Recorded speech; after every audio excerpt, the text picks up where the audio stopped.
ఇప్పుడున్న సమస్య ఈ హెల్త్‌కు సంబంధించి కూడా ఆనాడు ప్రభుత్వము ఇనిషియేట్ చేసింది. కొంతకాలం బాగానే నడిచింది. ఆ తర్వాత కాలంలో దాని ఉపయోగం లేకుండా పోయింది.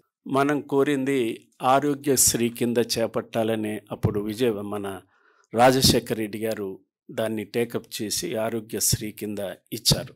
కొత్త ప్రభుత్వంలో కొంతకాలం బాగా నడిచింది, ఉపయోగకరమైంది. ఆ తర్వాత రోజుల్లో ప్రయోజనం లేకుండా పోయింది. 3 ఇళ్ల స్థలాల గురించి కూడా ఇనిషియేషన్ జరిగింది. గత ముఖ్యమంత్రి దాదాపు 5-6 గంటలు కూర్చొని చర్చించి ప్రదేశాలు ఎక్కడ ఉంటే బాగుంటుంది, కలెక్టర్లతో మాట్లాడి, సెక్రటరీలతో మాట్లాడి డేట్ నిర్ణయించి అన్నీ చేశాం. కానీ అది సఫలం కాల. దాదాపు 15 సంవత్సరాల నుంచి ఆ పైబడి జర్నలిస్టులకు గృహ వసతి లేకుండా పోయింది. మొదట మనకి ఈ రోడ్డులోనే రోడ్ నెంబర్ 3లో వస్తుంటే first phase Banjara hills road number 3 about 2 acres ఉంటుంది. బ్రహ్మానంద రెడ్డి గారి పీరియడ్లో ఇచ్చారు దాన్ని. ఆ తర్వాత 10-15 సంవత్సరాలకి చెన్నారెడ్డి గారిని, నేనప్పుడు Andhra Pradesh working journalist union general సెక్రటరీగా ఉన్నాను. చెన్నారెడ్డి గారు ఏ ముఖ్యమంత్రి అయినా ఎన్నికైన తర్వాత మన యూనియన్ కార్యాలయానికి రావటం, మీట్ ది ప్రెస్లో పార్టిసిపేట్ చేయటం, తమ ప్రభుత్వం ఏం చేయదలుచుకుంది, ప్రజలకి ఏమి హామీలు ఇచ్చింది చెప్పటం అనవాయితీగా సాగుతుంది. గత 10 సంవత్సరాల్లో అది సాధ్యం కాలేదు. అప్పుడు చెన్నారెడ్డి గారి దృష్టికి తీసుకొస్తే జూబ్లీ హిల్స్లో ఇస్తామని చెప్పి 25 acres ఇచ్చాడు. 228 మందికి ప్లాట్లు లభించాయి. నేను సెక్రటరీగా 6 సంవత్సరాలు పనిచేసిన తర్వాత 32 ప్లాట్లు ఖాళీగా వదిలిపోయినా. దాన్ని నింపటానికి 228 ప్లాట్లను నింపటానికి హైదరాబాద్లో సరిపోకపోతే ఫస్ట్ మన పక్కనున్న విజయవాడలో అడిగాము, ఎవరన్నా వచ్చి చేరతారని. విజయవాడలో సాధ్యం నిండకపోతే చెన్నై వాళ్ళని అడిగాము. చెన్నై వాళ్ళు సాధ్యం నిండకపోతే బొంబే వాళ్ళని అడిగినాము. బొంబేలో నిండకపోతే ఢిల్లీ వాళ్ళని అడిగాము. అయినా ప్లాట్లు కొన్ని 32 ప్లాట్లు ఖాళీగానే. ఇప్పుడు విస్తరించింది, మీడియా విస్తరించింది, టెలివిజన్ ఛానల్స్ వచ్చాయి. టెలివిజన్ ఛానల్స్ని మించి సోషల్ మీడియా వచ్చేసింది.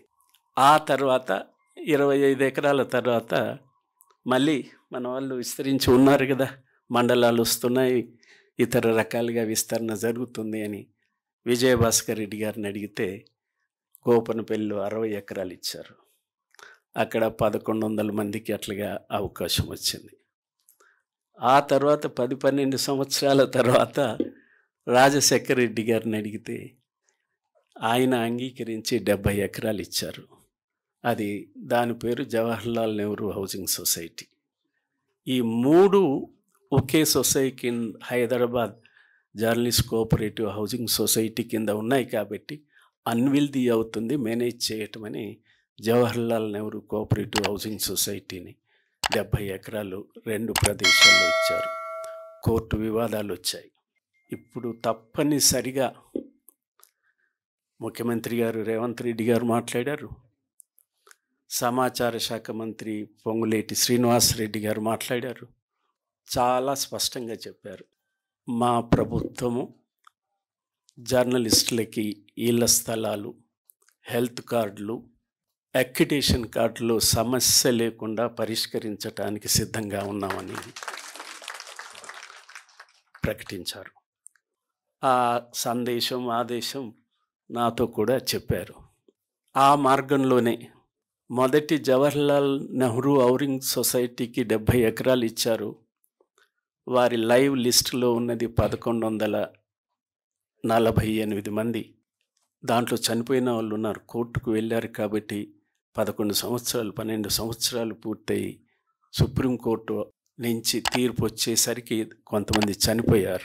వారందరికీ ఇవ్వటానికి ఆ స్థలం సరిపోతుంది.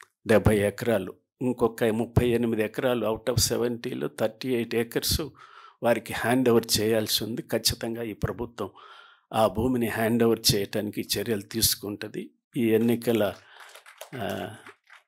ఏమంటాము రిస్ట్రిక్షన్స్ నోటిఫికేషన్ కోడ్ వచ్చింది కాబట్టి జూన్ 6th వరకు ఈ కోడ్ ఉంటుంది. కోడ్ తర్వాత అది జరుగుతుంది.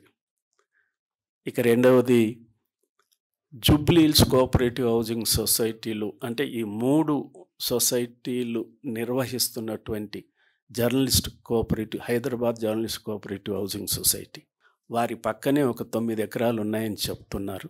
వారికి ఇచ్చిన 60 ఎకరాలు కాకుండా అడ్జసెంట్గా 9 ఎకరాలు, అది అనుకూలంగా ఉంటే సరే. ఇవి కాకుండా ప్రభుత్వము, ఎన్నికలు, గవర్నమెంటు మార్పు దశలో మిత్రులు కొందరు కొత్త సొసైటీ, రమేష్ నవ్వుతున్నాడు, రమేష్ బాబు, వాళ్ళు ఒక 2,000 మందిని ఎన్రోల్ చేసి పెట్టినట్టు చెప్తున్నారు. 3,000 మంది. ఆ తర్వాత వారిని చూసి దక్కన్ సొసైటీ అని కొంతమంది మిత్రులు పెట్టారు. అవి ఒక 1,100 ఆ ప్రాంతాన. వీరెవరు కవర్ చేయని జర్నలిస్టులు ఇంకొక 1000 మంది వరకు ఉంటారు బయట, ఏ సొసైటీలో జాయిన్ కాని వాళ్ళు. 2 సొసైటీల్లో సభ్యత్వం ఉన్న వాళ్ళు కొంతమంది ఉన్నారు. ఏమైనా అన్నింటిని చూస్తే ఒక 3-4 వేల మంది, 5,000 మందికి మించరు. దీంట్లో 1000 మంది పోయారుగా. జవహర్లాల్ నెహ్రూ దీంట్లో లెక్క కాదు. అక్కడ అవకాశం ఉంది.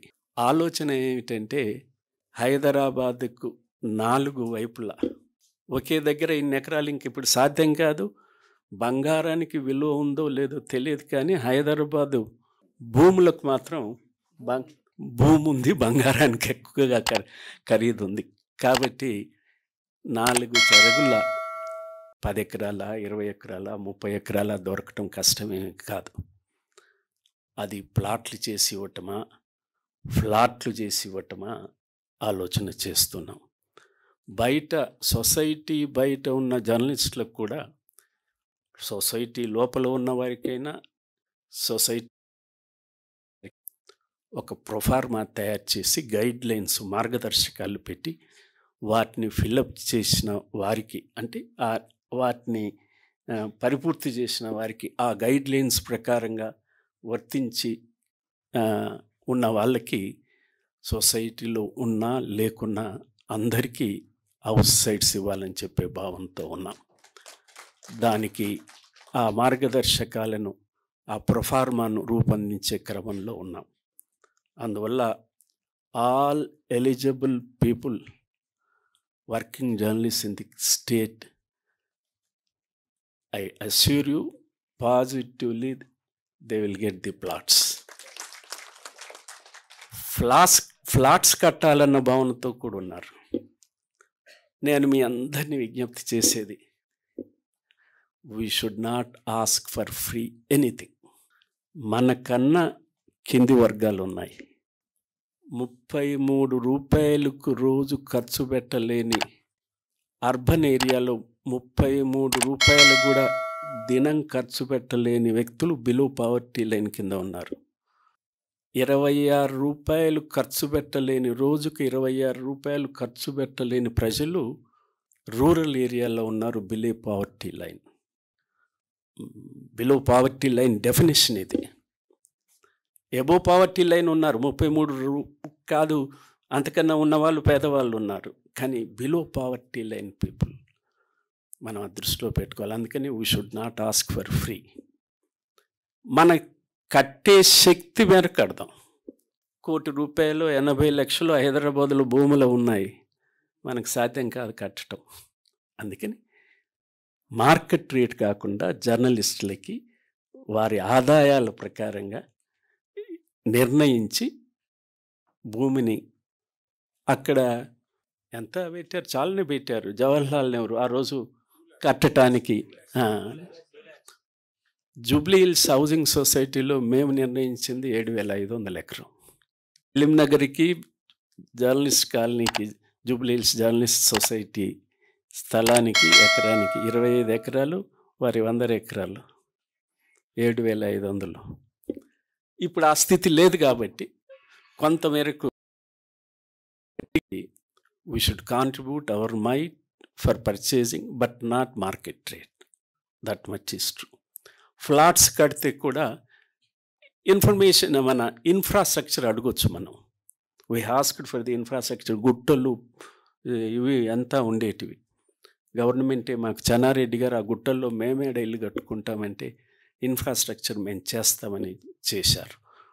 కొంత డబ్బు కూడా ఇచ్చి చేపించారు హెచ్ఎండిఏతో. అట్లాగా మనము